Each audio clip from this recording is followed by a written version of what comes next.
10th class. 10th class, we have studied about the income criteria in the development chapter.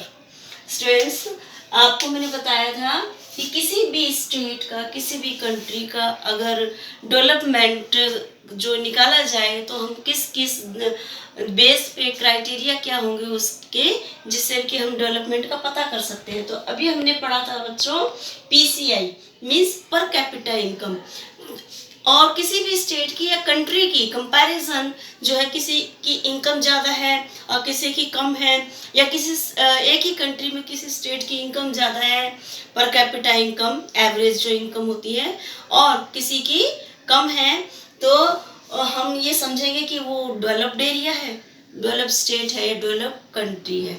तो बच्चों ऐसा नहीं है, इसके अलग अलग क्राइटेरियाज है, अलग अलग मानदंड है, जिनके अकॉर्डिंग कि हम ये पता लगा सकते हैं कि कौन स्टेट या कौन सी जो कंट्री है कितनी डेवलप्ड है। ओनली इनकम ही एक ऐसा सोर्स नहीं है जिससे कि पूरा ये हम नॉलेज ले सके कि कितने डेवलप्ड है कोई कंट्री या स्टेट। तो इसके अलावा बच्चों कौन कौन से क्राइटेरियाज है हमारे पास, जिनके बेस पे हम पता लगाते हैं डेवलप्ड कंट्रीज या डेवलप्ड स्टेट। आज हम स्टेट्स का कंपैरिजन देखेंगे।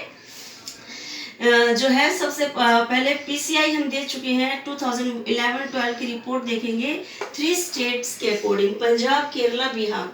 ठीक है बच्चों, पर कैपिटा इनकम के अकॉर्डिंग तो ये पर कैपिटा इनकम है। IMR means infant mortality rate. Infant mortality rate समझाती हूँ बच्चों आपको। Children that die before age of 1 year as a proportion of 1000 live children means अगर हमारे पास 1000 बच्चे जन्मे हैं कोई पर्टिकुलर पीरियड में, तो उसमें से कितने बच्चों की डेथ हो गई, ये इसका क्राइटेरियाज होता है इन्फेंट मोर्टेलिटी का। 1000 बच्चों में से जितने बच्चों की डेथ हो गई वो जो है लिखते हैं इसमें। ठीक है, इन्फेंट मोर्टेलिटी में वो प्रोपोर्शन निकाला जाता है, 1000 का प्रोपोर्शन निकाला जाएगा कि कितने बच्चे डाई हो चुके। ठीक है बच्चों, और सेकंड है, आप देखते हैं बच्चों literacy rate.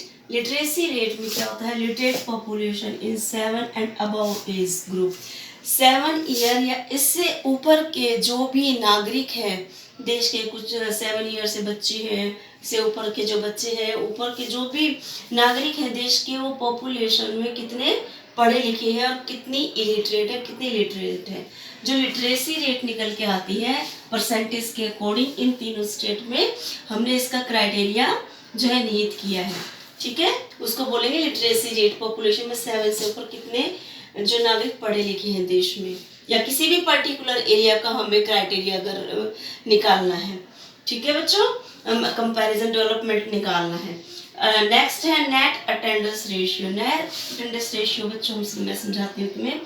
Children of age group 6 to 10 attending school of children means 6 to 10 years के जितने भी बच्चे स्कूल में पढ़ने जाते हैं, उनमें से कितने जितने पॉपुलेशन में हैं 6 to 10 के चिल्ड्रन, उनमें से कितने बच्चे स्कूल में आते हैं और कितने बच्चे स्कूल में नहीं आते हैं। 1st to 5th क्लास तक का क्राइटेरिया है कि ये मानदंड क्या होगा, नेट अटेंडिंग रेशियो मीन्स कितने बच्चे प्रेजेंट हो रहे हैं 6 to 10 ईयर्स में और कितने नहीं।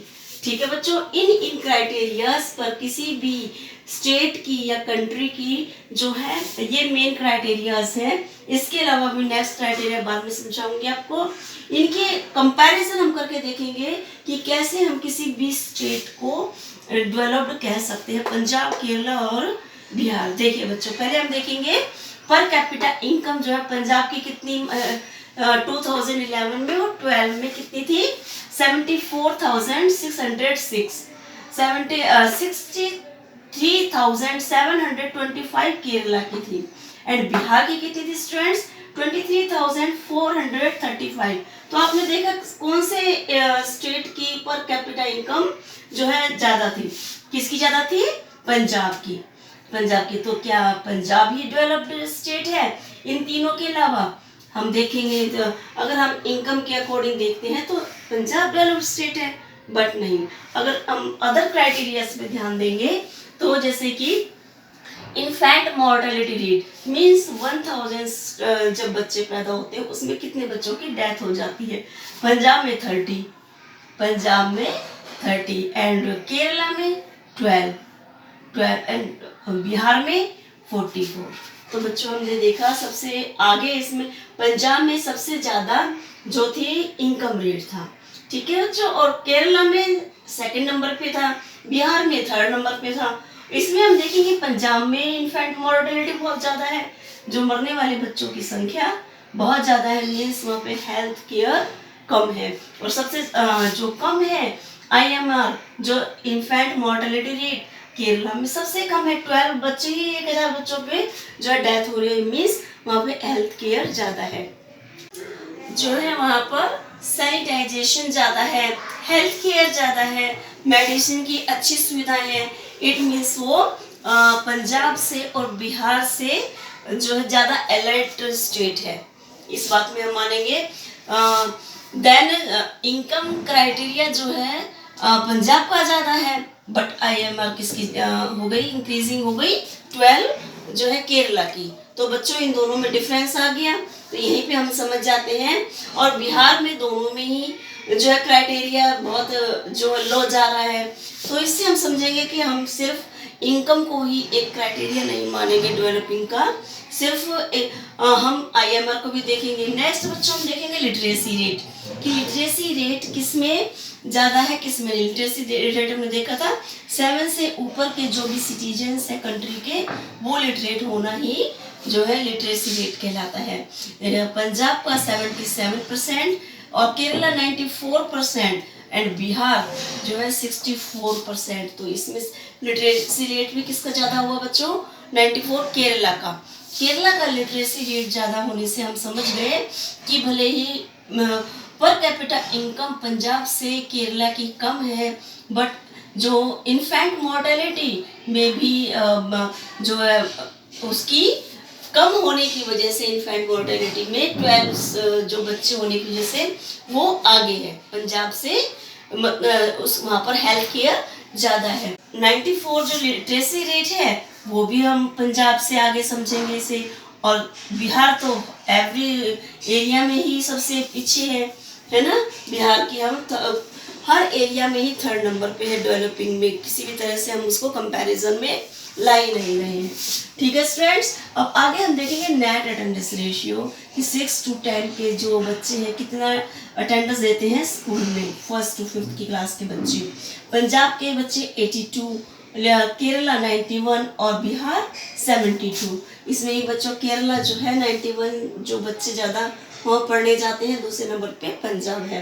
तो इन सब चीज़ों को देखते हुए हम इस नतीजे पर निकलते हैं कि रिजल्ट क्या निकल के आता है। तो हर क्राइटेरिया जो है, एवरी क्राइटेरिया जो केरल के लिए सुटेबल है, ओनली जो है इनकम क्राइटेरिया को छोड़कर। पंजाब सिर्फ इनकम क्राइटेरियाज में आगे है, बिकॉज वहाँ पर अच्छी इरीगेशन वगैरह अच्छी सुविधाएं हैं खेती के लिए, एग्रीकल्चर के लिए, फैक्ट्री वगैरह के लिए, तो इसीलिए वहाँ की इनकम थोड़ी ज़्यादा है। बट अदर जो क्राइटेरियाज हैं इनमें जो है केरल की पोजीशन ज़्यादा अच्छी है। तो इस बात से बच्चों हम समझ जाते हैं कि केवल जो इनकम क्राइटेरियाज को ही हम किसी भी डेवलप स्टेट को डेवलपिंग नहीं बोल सकते कि डेवलप्ड है ना। तो अंडर डेवलपिंग हो सकता है वो अदर क्राइटेरियाज से, ठीक है बच्चों। अब मैं आपको एक बात और पूछती हूँ, डेवलप्ड एंड डेवलपिंग में क्या अंतर है। अगर जो मैंने आपको एक तो देखेंगे बच्चों हम according to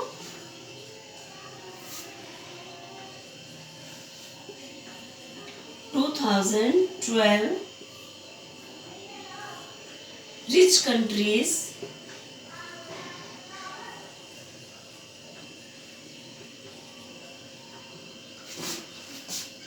according to dollar के अकॉर्डिंग अगर हम क्राइटेरिया लगाते हैं तो रिच कंट्री किस में आती हैं, अगर किसी की इनकम 12,616 पर एनम है, तो पर एनम साल के अकॉर्डिंग इतनी इनकम है तो वो रिच कंट्री में आती है। और पुअर कंट्री कौन सी कहलाती है,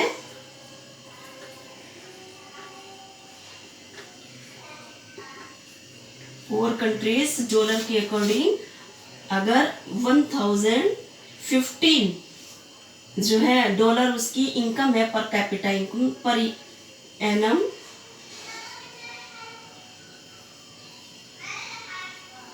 तो वो पुअर कंट्री है। तो अपने इंडिया की आपको जो है पर कैपिटा इनकम जो है 2012 के अकॉर्डिंग बच्चों कितनी थी, अकॉर्डिंग टू डॉलर 1570। तो अब हम इसके अकॉर्डिंग क्या हमें नॉलेज मिल रही है बच्चों कि 1570 अगर इनकम थी इंडिया की 2012 के अकॉर्डिंग, तो इट मीन्स जो रिच कंट्री है वो डेवलप्ड कंट्री है। जो रिच कंट्रीज को बोलेंगे डेवलप्ड कंट्री, डेवलप्ड कंट्रीज जो उन्नति कर चुकी, उतनी इनकम है इनकी, ज्यादा इनको और ज्यादा कोशिशें करने की जरूरत नहीं है कि उनके देश में जो मनुष्य जो है अच्छी उन्नति पर है, उन्नति कर चुका। और पुअर कंट्रीज तो ये जिनको बहुत मेहनत की जरूरत है अपने देश में नई नई स्कीम्स की, और जो अपनी इंडिया की अगर ये इनकम निकल के आती है तो अपनी इंडिया क्या है, डेवलपिंग कंट्री मीन्स विकासशील देश, डेवलपिंग कंट्री जो कि उन्नति कर रही है, पूरी तरह से उन्नत भी नहीं है, बहुत रिच भी नहीं है और पुअर भी नहीं है, मीडियम है, तो इस इट मीन्स डेवलपिंग कंट्री।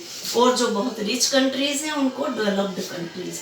तो ये अंतर हो गया स्टूडेंट डेवलप्ड में और डेवलपिंग में, ठीक है। अब आपको इससे आगे के हम क्राइटेरिया समझाएंगे और इस क्राइटेरिया को आपको इसी तरह से चार्ट बना के स्टूडेंट्स होमवर्क करना है और लर्न करना है।